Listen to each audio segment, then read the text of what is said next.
Success comes down to choosing the pain of discipline over the ease of capitulation. Thibaut, my friends, that is exactly what it takes. Just discipline yourself. It's only 10 to 15 minutes. You can find the time each and every day.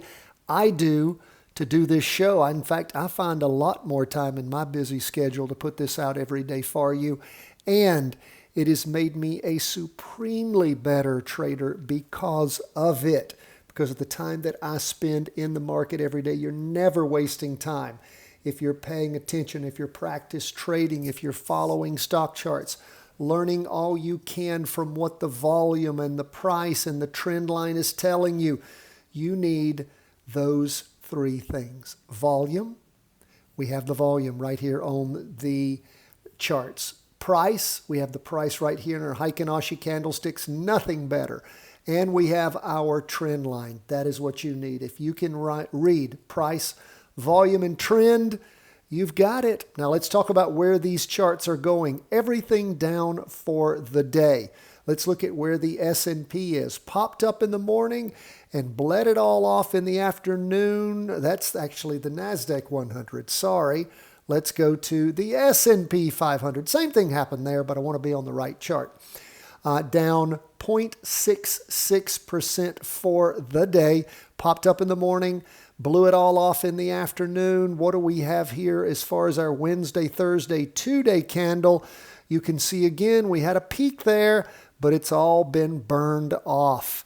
We are still above the weekly trend line on both the half-day and the 2-day and the weekly, and we are just seeing a weak day. Now, maybe that's portending that this market is topping. I don't know. At some point it will. We've been riding it up quite nicely, haven't we? We'll continue to keep our eye on things. Now, getting back to the NASDAQ 100, same kind of thing, popping up in the morning, dying in the afternoon, closer to that weekly trend line. Same with these two dojis and a spinning top in the middle as far as the 2-day goes. More weakness here on the NASDAQ 100, the computer, the tech stocks. So again, still above on all of these charts, but getting much closer on the 2-day and the half-day chart to rotating over, going down. And a little weak weekly candle down 0.24%. What about bonds? Well, bonds regenerating that down move after last week. We can see a decent, strong down candle on the 2-day chart. And of course, down in the morning, further down in the afternoon, our biggest loser for the day, down 1.95%. Now, again, we haven't been excited about bonds because of sort of the lackluster movement we've seen of late. I want to see it. If it's going to trash, I want to see it trash good before I start jumping into something like TBF. What is TBF? It's the short fund for bonds. It goes up when bonds go down. So again, we'll keep an eye on things and see if bonds are going to take off in the negative direction. Now, let's look at gold. Gold down 1.57%, our second biggest downer for the day. Gold, trying to keep it going. We had a green week 2 weeks ago. Last week, a decent candle. This week, getting much, much weaker. We are touching now on the bottom wick on the 2-day candle on this weekly trend line. We're trying to penetrate with the candle itself on the half day. What's gold going to do on Friday? That's going to give us some idea as to what we might be willing to do or pull out of when it comes to this latest attempt for gold to move up. That is where we are. We'll be watching closely on Friday.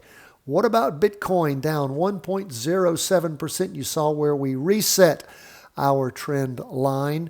I'm just hoping if Bitcoin's going to go down, it just keeps going down. We saw up movement in the morning, falling off in the afternoon.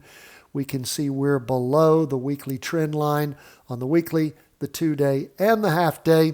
We did have a day and a half of some attempted up movement, but then trashing over on that half-day chart in the afternoon. That's fine.